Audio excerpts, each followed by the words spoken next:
If I drive for you, you give me a time and a place. I give you a 5-minute window. Hello, I'm Mitchell, and this is Eric. Welcome to Critical Me. We saw Drive. Yeah, we saw the new Nicholas Winding Refn movie, Drive, with Ryan Gosling and Bryan Cranston, and I forget the girl's name. She's a sexy little thing. So you just moved to LA? No, I've been here for a while. Story. I like the story. The title is a little bit misleading towards where, there is driving in the movie. Lots of action. Definitely was a compelling story that pulled you in, and solid movie as far as story goes. 8. Yeah, I don't think the title was actually that misleading at all, in that it's referring to drive in an emotional sense, I think, more than it's referring to the literal fact that he is a person who drives cars. It really worked for me. It was surprising in a lot of... There was a lot that I wasn't expecting to witness that came up and really worked. It was shocking at times and just really engrossing. So for story, I would have to give it a 9. What do you do? I drive for movies. Isn't that dangerous? It's only part-time. Performances were great. Bryan doesn't have a lot of lines in it at certain scenes, and it's just really where you dig deep as an actor. It's like sometimes you don't have to say much to really convey where you're going with it. We put director in performances, and the directing was pretty outstanding. Like, definitely one of the better films that we've seen this year in that category. So I will say an 8 again. Yeah, I think the performances were extraordinary in this movie. Some of the best combined acting and directing of, frankly, on any film this year. I would put this only behind Tree of Life in terms of performances in a film this year so far. Gosling was great, Bryan Cranston was great. There were some really great smaller cameo spots by a number of actors that you definitely recognize. And Nicholas Winding Refn is just such an incredible director. He hasn't made a bad movie yet, going back and looking at Valhalla Rising, Bronson, this continues that trend. This is a fabulous film. He's an amazing talent, and I can't wait to see what he does next. So I would give it a 9 for performances. Kid, I want you to meet Mr. Bernie Rose. My hands are a little dirty.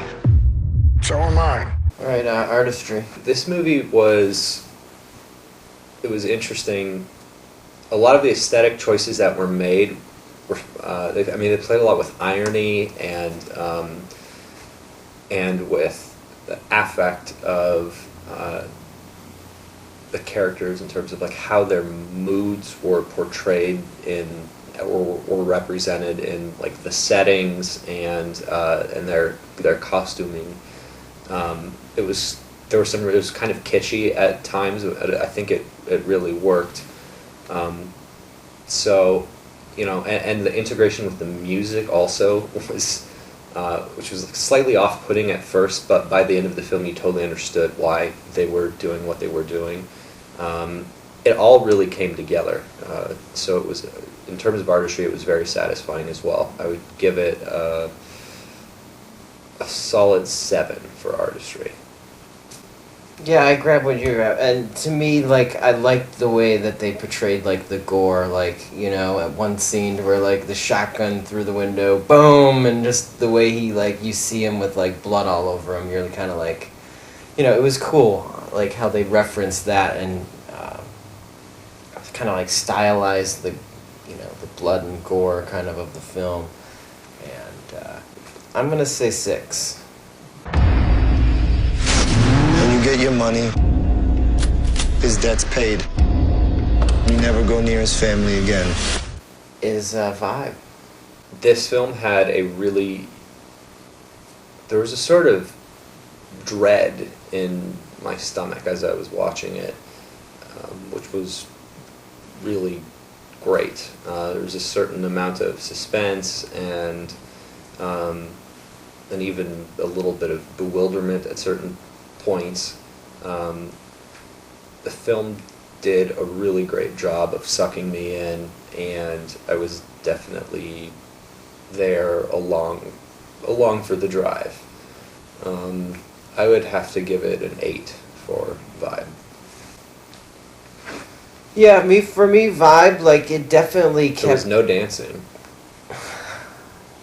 You're right. So it should definitely get minus a few points for that.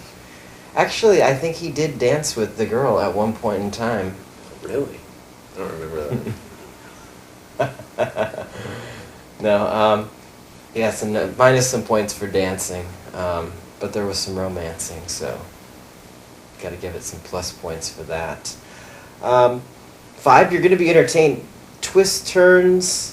We're really trying to not give any spoiler alerts out, and I think we've done a good job through this review of not spoiling the movie for anybody that's going to watch it. So, yeah, it's going to keep you on the edge of your seat. You're going to definitely be entertained. So I recommend going and seeing it. A 7 for sure. Solid. For vibe.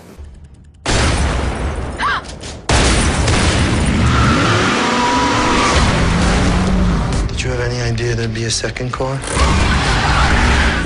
So for entertainment value, this is definitely something... the bar is sometimes set so high for movies. This one I went in with not super high expectations. It exceeded it. It's definitely something to go check out in the theater, but if you don't see it in the theater, definitely rent it. Like, you're getting your money's worth. The entertainment value was great, so I'll say 8. For the sound alone, you should see it in a theater. I mean, the stuff we were talking about afterwards with another friend of ours who saw it was... That's true. You'll best appreciate this in a theater. I strongly recommend seeing it, and I recommend catching it if you can before it goes out of theaters in a theater. I would give it a 10 for entertainment value. I mean, I was thrilled with this movie. I went in with low expectations, and that was also partly because I hadn't done my homework. And then it was delightful film.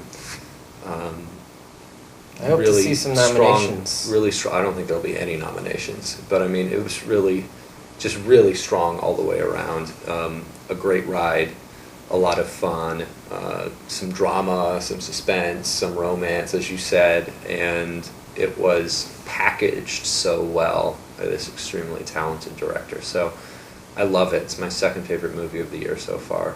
Wow. So yeah. Excellent. Thanks for joining us.